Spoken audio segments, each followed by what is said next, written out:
Hey guys, welcome back to T the Goalie. My name's Taylor Schwant. Let's get right into it. On today's episode, I'm going to be talking about my season with the Blue Water Stars. That was back in 2023, 2024.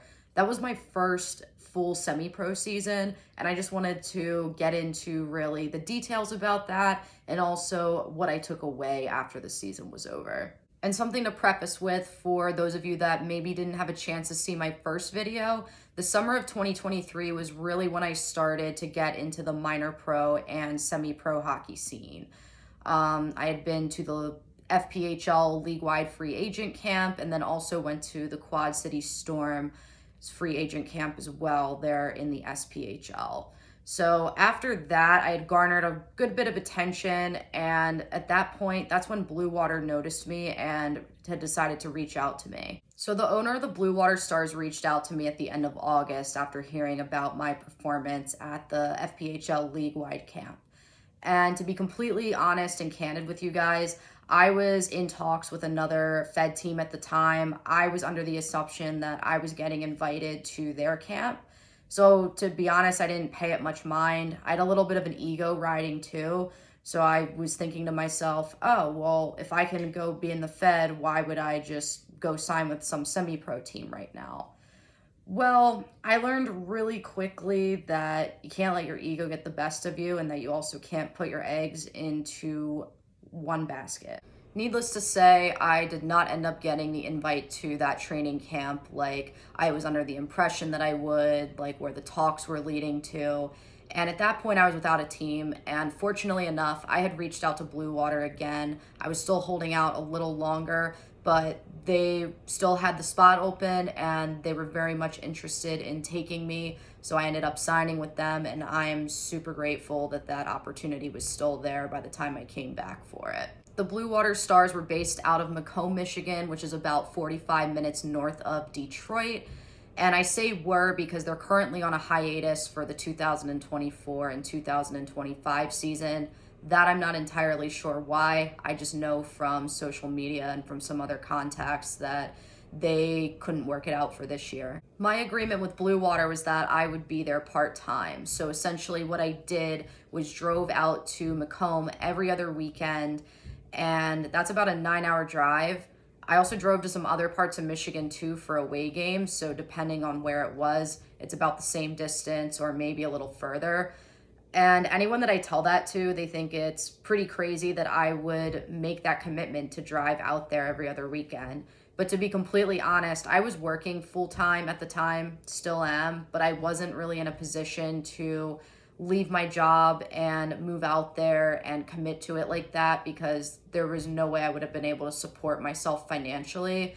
And there was also some personal things that factored into my decision as well at the time.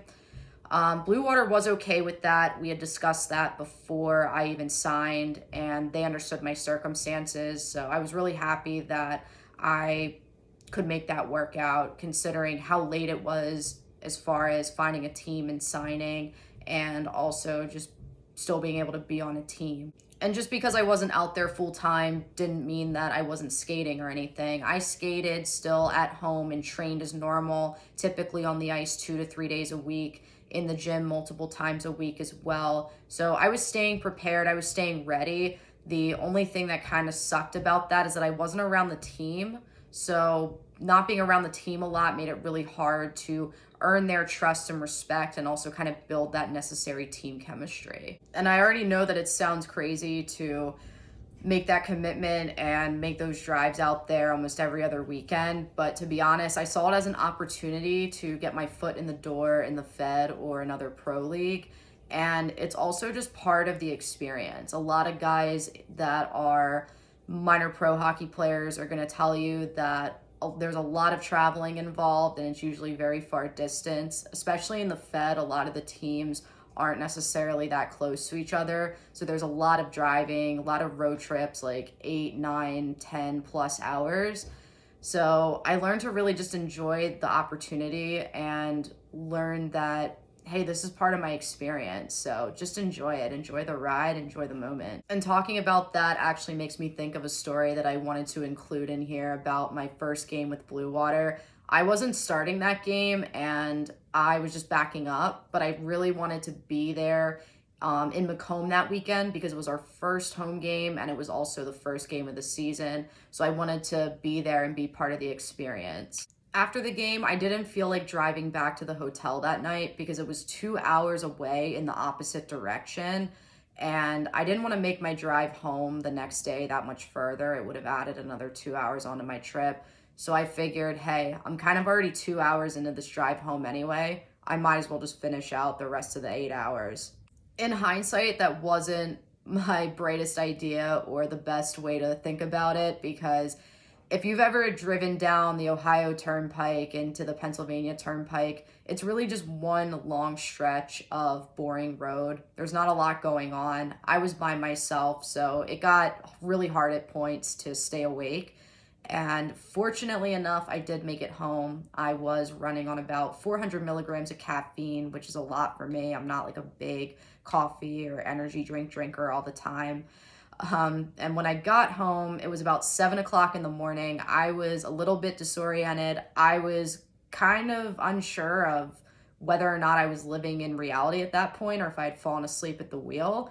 So I had to move between the carpet and the hardwood, touch the walls, pet the dogs, ground myself in reality. And then at that point, once I realized I was actually home, I just went to bed and called it a night and vowed that I would never do that again unless I was with somebody. I just wanted to take a second to share that story with you guys just because I always look back on it and think, oh my gosh, what was I thinking? But now I'm going to get into a little more of the nitty gritty with my season with Blue Water. The MIHL already has a super short season, and due to the limitations that I had at times with traveling, I only ended up playing in 5 games.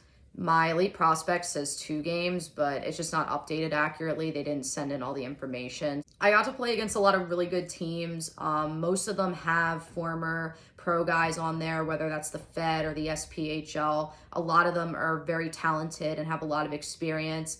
There was also guys that I played against last year that are now currently in the Fed, the SP, or other pro leagues. So that's really cool to see. I'm really happy for them. And it also just validated for me that this would be a good route for me to take to actually truly get an opportunity to break into the Fed or somewhere else. Per game, my shots against average was about like 50 to 60. So that's a lot. I'm not complaining. I love getting a lot of shots. But with that being said, it does make it harder to help your team win games, especially when they're not putting as many shots on goal as you're getting shots against you. So that was a little discouraging at times, but I just really like to battle, and no matter what the circumstances are, I wanted to try and get us a win no matter what. Another cool thing about that season was that I was actually the first woman to sign to a team in the MIHL and also the first woman to play in a game in the MIHL. So that's always a cool little badge of honor to have, especially when you can be the first somewhere. Nowadays, with as many women as there are breaking barriers, it's hard to find somewhere that you're the first because normally somebody else has done it at least once before you.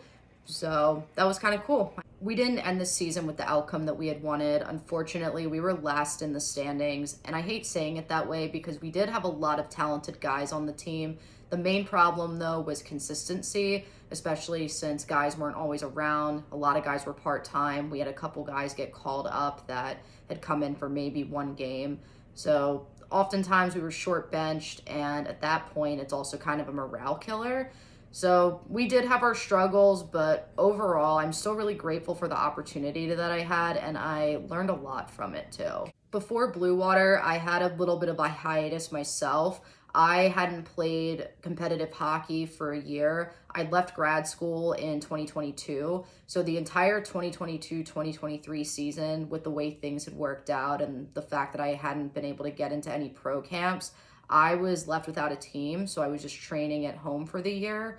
So going to Blue Water, I faced a lot of talented players in the MIHL, and it gave me somewhat of an idea of what it would be like to play at a higher level and go above semi-pro and how it would be to play professionally.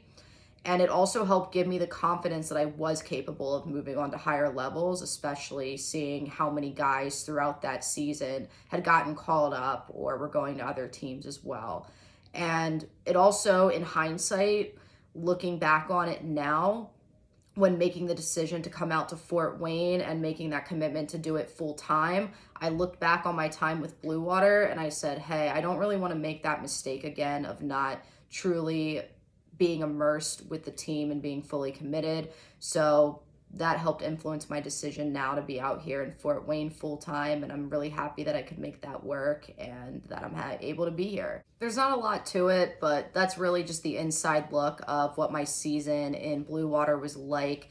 And before I wrap this up, I have a huge favor to ask you guys. On the next episode, I'd really love to make it a Q&A and would love to hear from you guys. You can leave me questions down below in the comments, or you can send me a message on Instagram. And I'm really curious to know what you guys are wanting to know, whether that's about me personally or about my semi-pro and minor pro career so far. And I think it would be a nice change of pace from some of the other content that I've been creating. Anyways, with that being said, thank you for tuning into this week's episode of T the Goalie. Don't forget to like, subscribe, comment, share. Any engagement is always appreciated, and I hope to see you on next week's episode.